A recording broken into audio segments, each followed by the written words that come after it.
तो बहुत एक्सपीरियंस है यूपी का। मैं आपसे पूछना चाहती हूं विक्रम सिंह जी, तब में और अब में क्या फर्क हो गया है? क्योंकि पहले मुख्तार अंसारी, अतीक अहमद, इनके नाम डर के लिए जाते थे, इनकी जेबों में पूरी हुकूमत, पूरा सिस्टम हुआ करता था। कम से कम इस तरह की कहानियां पब्लिक में आती थी। ये चुनाव भी लड़ते थे, कभी एमएलए होते थे, कभी सांसद बन जाते थे।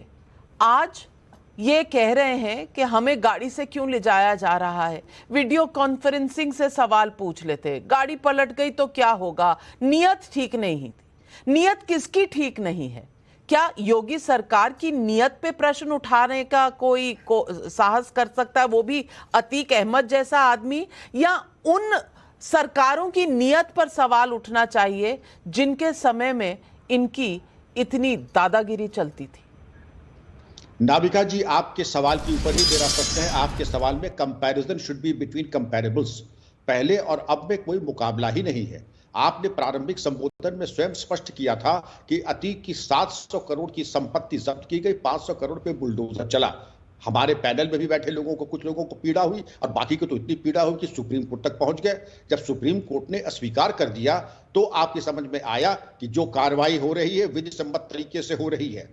शीर्ष स्तर पे कोई भी लाभान्वित नहीं हो रहा है माफिया से। एक जमाना नाविका जी वो था कि अतीक के कुत्ते से एक पार्टी के शीर्ष नेता हाथ मिलाते थे।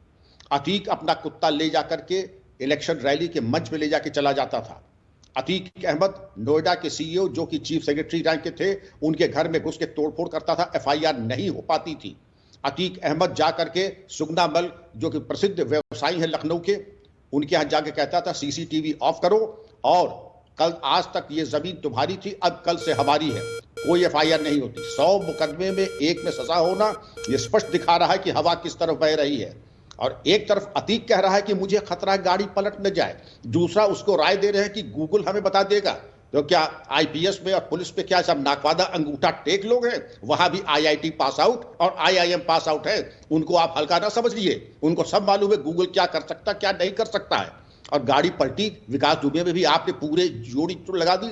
सुप्रीम कोर्ट की समिति बैठी, उन्होंने बेदाग आपको क्लियरेंस दे दिया, लेकिन आपकी अंतर तृप्त नहीं हुई, आपकी आत्मा तृप्त नहीं हुई। आप चाहते किसी तरह से अतीक मुख्तार, ये वही अतीक और मुख्तार है नाविका जी।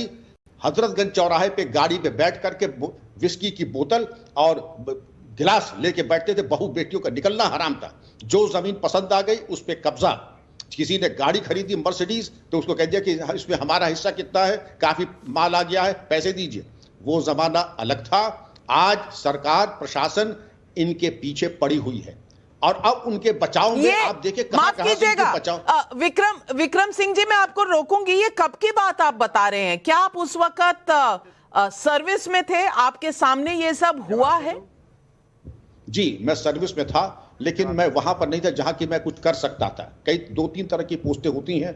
वहां भदौरिया साहब को बुरा लगेगा, कालांतर में एक विभाग था तो मैं देखता था, क्योंकि मेरे कार्यकाल में पहले मुकदमे अतीक के मैं नहीं लिखवाए थे और तब भी एक सीजन थी। लेकिन ये सीजनल रोलर कोस्टर राइड रहती है। हालात ठीक हैं तो ये छाती पर बैठ के मूंग दलेंगे, हालात ठीक नहीं है तो ये भारत दर्शन पे निकल जाएंगे। आज वर्तमान में ये जेल में है। बहरहाल मैं जबकि बात बता रहा हूं, मैं आपको ईयर भी बता दूं, 2012 के आसपास ले लीजिए, 2012 नहीं 2015 के आसपास ले लीजिए, 2004, 5, 6 के ले लीजिए। ये अच्छी तरीके से मुझे याद है। शलभ जी आपको बताएंगे, पत्रकार थे उस जमाने में प्रतिष्ठित, कि इन लोगों का आतंक हजरतगंज में बहू बेटियों का निकलना मुश्किल था। नाविका जी, मैं जवाब दे दूं? जवाब जरूर दीजिएगा। दर्शकों को जवाब दे दूं? आंखों देखा हाल बता रहे हैं विक्रम जी। एक पुलिस ऑफिसर, एक डेकोरेटेड डीजीपी रह चुके हैं। अब बोलने दीजिए। मैं भी आंखों देखा हाल, अरे मैं भी आंखों देखा हाल ही बताने जा रहा हूं। मैं कोई सुनी सुनाई नहीं बता रहा हूं। जैसे उन्होंने बोला वैसे मैं बताने जा रहा हूं। बिल्कुल कह रहे हैं कोई मुकाबला नहीं है, बाकी कोई मुकाबला नहीं है समाजवादी पार्टी और भारतीय जनता पार्टी की सरकार में। वहां पे मंत्री का बेटा रौन देता है 4 लोगों को, कहां से मुकाबला हो सकता है? माँ बेटी जहां पूरा प्रशासन खड़ा रहता है, प्रशासन पूरा खड़ा है, माँ बेटी बुलडोजर भी खड़ा है और माँ बेटी जल जाती है, कहां मुकाबला है? लखनऊ जैसी शहर में वहां पे सरेआम एक ब्लॉक प्रमुख को गोलियों से वहां पे भून दिया जाता है, कहां मुकाबला है? लखनऊ उन्नाव की बेटी न्याय मांगते मांगते पूरा परिवार खत्म हो जाता। कहाँ मुकाबला है? एक उमेश पाल गवाह, दिन दहाड़े बाल यहाँ बंदूक गोली से उड़ा दिया जाता है। कहाँ मुकाबला है? हम मेट्रो बनाने की बात करते थे। अनुराग जी, आप जो कह रहे हैं अतीक अहमद के ऊपर कुछ नहीं कह रहे। इधर तू इधर उधर की ना बात कर, ये बता कारवां क्यों लुटा तब। अरे 2 सेकंड और बोलने दीजिए। नहीं 2 सेकंड नहीं, आप 60 सेकंड बोल चुके, लेकिन अतीक अहमद की शान में एक शेर नहीं बोला आपने। अतीक अहमद की शान में एक भी फैक्ट जो विक्रम सिंह जी ने रखा उसको आप काट नहीं सके। यानी कि आप भी मानते हैं कि अतीक अहमद के बारे में जो विक्रम सिंह जी कह रहे हैं 100%, हाँ 100% वो सही था, 100% वो सही था। मैं